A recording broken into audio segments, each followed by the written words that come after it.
Hello everyone and welcome back to round 5 of the 2021 Meltwater Champions Chester. Today is a rest day, so we will not be having round 6, so we have time to check up on a few games that we haven't covered yesterday, and a lot of you guys have requested the second game between Magnus and Hikaru, or rather this is game 3, but the second game we're going to show from their match. So as you know, Magnus won the first game with the white pieces, the second game where Hikaru had white ended in a draw, and now Magnus again has the white pieces, this doesn't need to be said, but it is an absolute beauty of a game.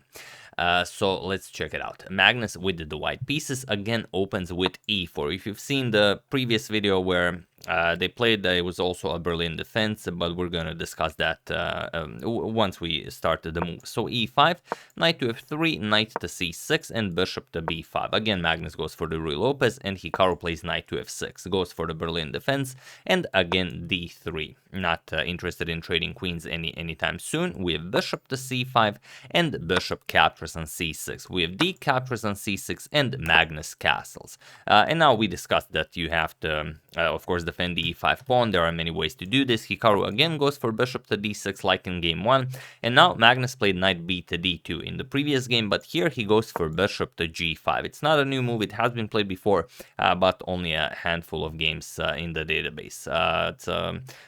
Giri played it once, and Firuja played it some 3 times. So h6 challenging the bishop, bishop to h4, and now queen to e7. Continuing development, we have knight b to d2, this knight is going to c4, and now bishop to g4, now pinning this knight. And there is even a game where Firuja had this position with the white pieces against Hikaru himself. It was from the 2020 St. Louis Blitz tournament, and Hikaru won that game with the black pieces. Firuja just continued with knight to c4, but Magnus brings an improvement, and that is h3. It's a slight improvement according to the engine, but an improvement nonetheless. And of course, it is as of move 10 that we have a completely new game. So let's see how Hikaru continues. He plays bishop to h5, still interested in just keeping this pin on the board. And now, well, you could play some like c3, maybe bring the knight into the game, maybe play bishop to g3, maybe develop the rook. Many options, but Magnus just strikes in the center with the d4. And this is also a very tricky move, because if Hikaru goes greedy, for example, e captures on d4, it's not a free pawn. Magnus just plays e5 and it's game over. Hikaru can resign. You're going to lose a piece, and even if you capture here, just rook to e1. Now there's a double attack on the bishop on e5, and even if you castle queenside, let's say, okay, the knight can't capture because black would also capture white's queen, we can just play g4, push the bishop back, and now win a piece, and of course completely winning for Magnus. So Hikaru, of course, ignores this. He plays queenside castles, and now rook to e1. We have queen to e6, finally unpinning here. And now c4, another beautiful move by Magnus. It's a pawn sacrifice, but it's a very deep pawn sacrifice that's not really a pawn sacrifice. You'll see what I mean by this. So Hikaru grabs it. He plays bishop captures on f3, and now if you capture with the queen, then you no longer defend your d4 pawn. So Magnus captures with the knight, and now Hikaru just grabs the c4 pawn. Now comes d captures on e5. And now what do you play here? Both of your pieces are attacked, so Hikaru plays bishop captures on e5, exposing this rook to the white queen, and now Magnus just plays knight captures on e5. He grabs this bishop, attacking Hikaru's queen, and now Hikaru just sidesteps with queen to b5, still attacking Carlsen's queen, but also putting pressure on the knight on e5. This is, I believe, the position I've used on the thumbnail. And that's for a very good reason. So feel free to pause the video here and try to find the only move that allows Magnus to keep the advantage while I give you a couple of seconds. So for those of you who were able to do it, congratulations on paying attention to what I was saying. I was saying that it was only a temporary pawn sacrifice. And for those of you who just want to enjoy the show, it is knight captures on c6. You sacrifice your queen, but not really. because now if the queen is accepted, for example, rook captures on d1, now we play knight captures on a7, deliver a check, and we're going to win back the queen. King to b8, we're going to play knight captures on b5, and we're up a bishop, regardless of what black plays. Let's say captures, we're up a bishop, and we're completely winning here. So after knight captures on c6, Hikaru played queen captures on c6, and now queen to b3. And this is what I meant when Magnus played that c4 move, that it's a pawn sacrifice, but not really. Now the material on the board is completely equal. Magnus has a bishop against a knight, and now he has a semi-open c file to be used for attacking purposes. That's why that pawn sacrifice is so nice. You can put a rook on c1, maybe even double rooks, put a bishop on g3, control this diagonal, so it's going to be a lot of pressure against Hikaru's king. So rook to d7, preparing to bring the other rook into the game, and rook 8 to c1. We have queen to e6 now, offering a queen trade, and Magnus could continue with something like queen to a4 and just try and keep this as an attacking game. But he says, all right, we can trade queens. I can mess up your pawn structure. You're going to have 3 pawn islands. Let's go straight into the end game. So queen captures on e6, f captures on e6, and now bishop to g3, putting more pressure on this diagonal. Now you can play something like rook c3, double rooks here, play f3 to solidify in the center, and this is basically what Magnus is playing. So b6, Hikaru wants to play c5, and now Magnus advances the rook all the way to c6, prevents this pawn from being pushed forward. We have rook to e8, as the e6 pawn is also attacked, and now if you continue with rook e to c1, then Hikaru can just block this bishop with a move like e5. So Magnus plays bishop to e5 instead, not allowing Hikaru this e5 move, and now king to b7. We have rook e to c1 now, putting more pressure here, and now rook e to e7. This is how Hikaru defends, and now it seems that everything is perfectly defended. How can you try and make progress here? Well, f3, and we start by bringing our king into the game. We have knight to e8 by Hikaru, and h4 now, trying to grab more space here. So Hikaru plays h5, doesn't allow this, and now king to h2. Now you're thinking about something like king g3, king f4, king to g5, maybe gobble up some pawns here if Hikaru allows it. So here Hikaru plays g6, defends the pawn, and also removes this g7 pawn from being a constant target for the bishop.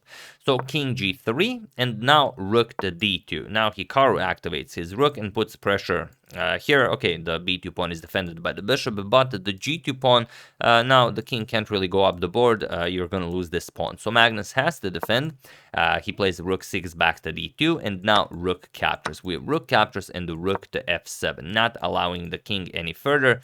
And now, how do you make progress here? Well, the same way you always make progress in any position with white, you play b4. So it makes sense because black would very much like to start expanding here on the queen side. He has a 3-2 advantage here on the queen side, and of course you trade off a pair of pawns, then you trade off another pair of pawns, and all of a sudden you're left with a passed pawn. So b4 prevents this, because now a5 would be a bit too ambitious. You can just trade, for example, and go rook c5, you attack the pawn, and it's a very ugly position for black. So Hikaru plays a6, wants to keep things flexible, and now a4 by Magnus. We have rook to f8. This is a waiting move. He just wants to wait and see what Magnus will do, as there is no way for black to make progress here. The bishop very nicely controls all of the squares the knight can jump to, and the rook has to remain here guarding the f4 square, because if you move it, then the king reaches g5 and it's game over. So here we have b5 by Magnus, a captures, and now king to c8. So just waiting and see what happens. Also, the knight can't really move because the c7 pawn would hang. So rook to a2 now by Magnus, trying to infiltrate the queen side here.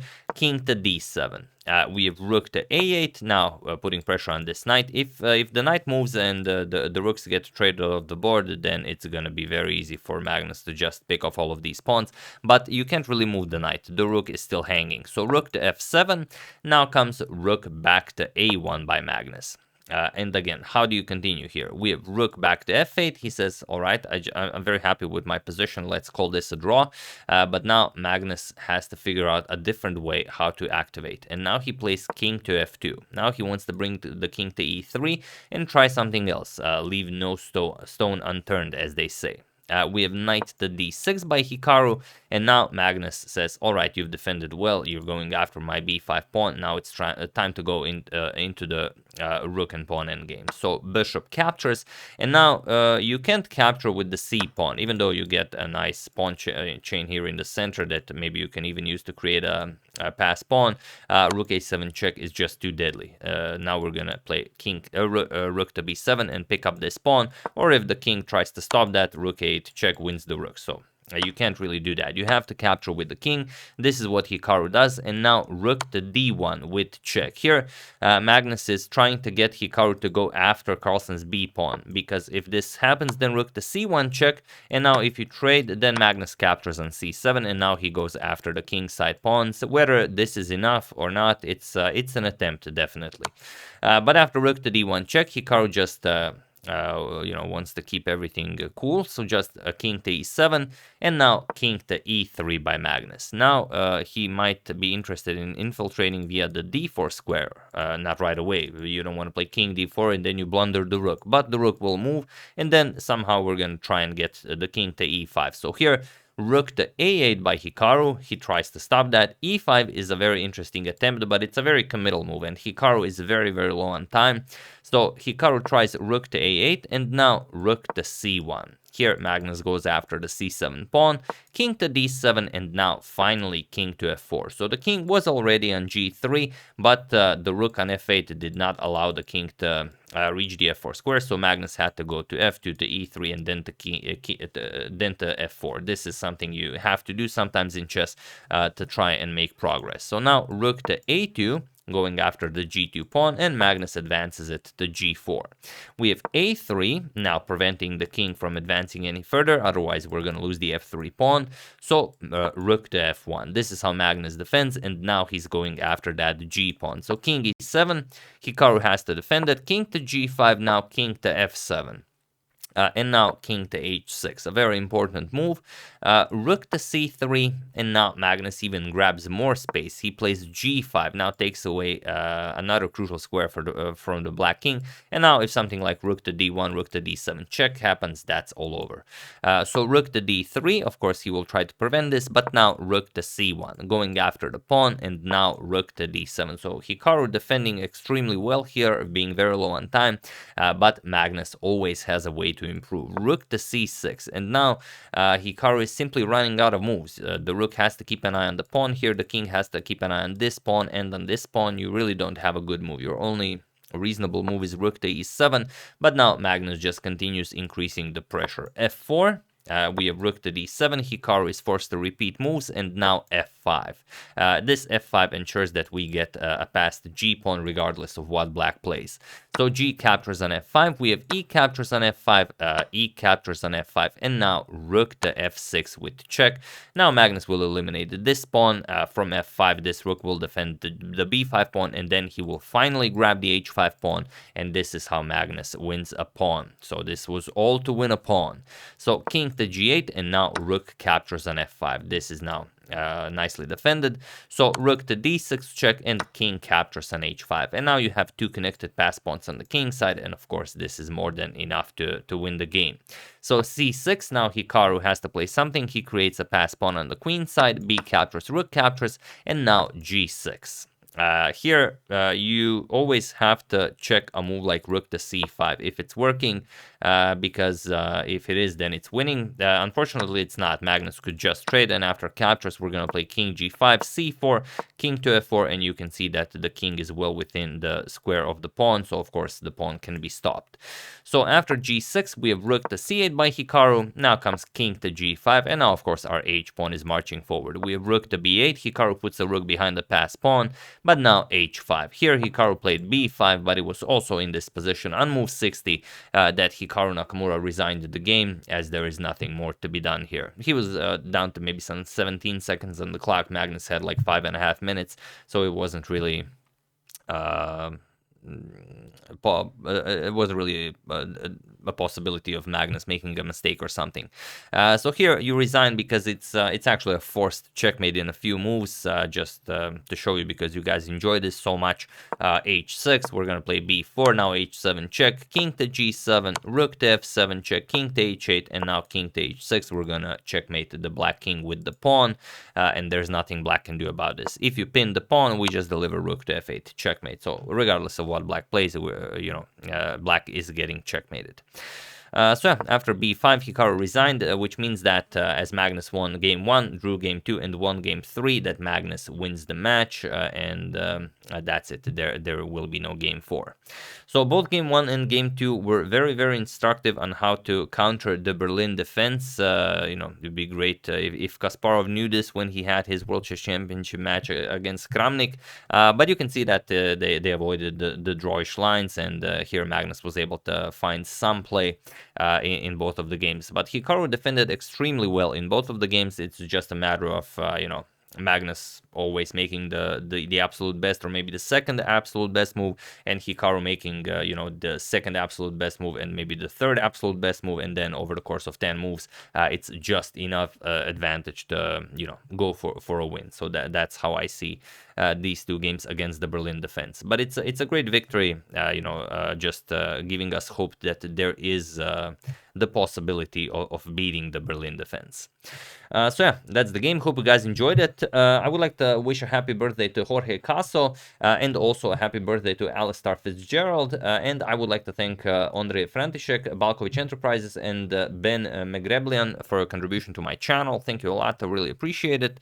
As usual, you can check two of my previous videos here. Thank you all for watching, and I will see you soon, continuing the coverage of this very nice event, checking up on your wonderful suggestions and whatever else happens in the chess world. Thank you all. I will see you soon, and have an excellent rest of your day.